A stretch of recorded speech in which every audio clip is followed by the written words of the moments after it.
উপোস করলে যদি ভগবান খুশি হতেন, তাহলে এই পৃথিবীতে বহুদিন খালি পেটে অভুক্ত থাকা ভিখারীরা সব থেকে ভাগ্যবান হতো। উপবাস অন্যের নয়, বিচার ধারার করুন। নিজের চোখে সঠিক হওয়া প্রয়োজন। মানুষ তো ভগবানের ওপরেও সন্তুষ্ট নয়। পাখি জীবন্ত অবস্থায় পিঁপড়েকে খেয়ে নেয়, আর পাখি যখন মরে যায় তখন পিঁপড়ে তাকে খেয়ে নেয়। মনে রাখা জরুরি, সময় আর পরিস্থিতি যে কোনো সময় বদলাতে পারে। কখনো কাউকে অপমান করা উচিত নয়, কখনো কাউকে কমজোর ভাবা উচিত নয়।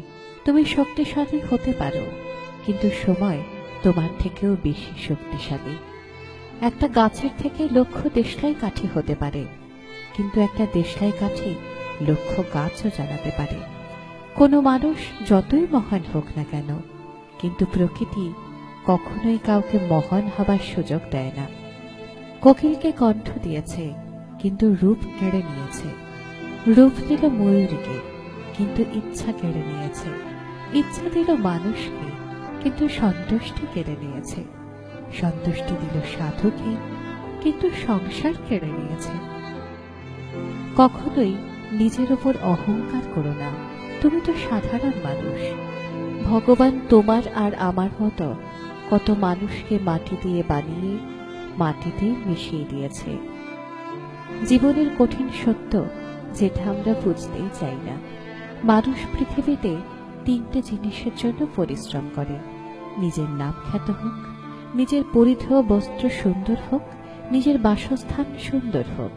কিন্তু মানুষ মারা যাবার পর ভগবান তার এই তিনটে জিনিসই সর্বপ্রথম বদল করে দেয়। তা হলো নাম, যা হয়ে যায় স্বর্গীয়; বস্ত্র, সাদা থান বা কফন; বাসস্থান, শ্মশান।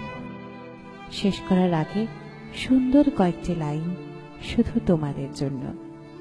একটা পাথর একবার মন্দিরে পৌঁছলে ভগবান হয়ে যায়, কিন্তু মানুষ মন্দিরে প্রতিদিন যায়, তবুও পাথরই থাকে।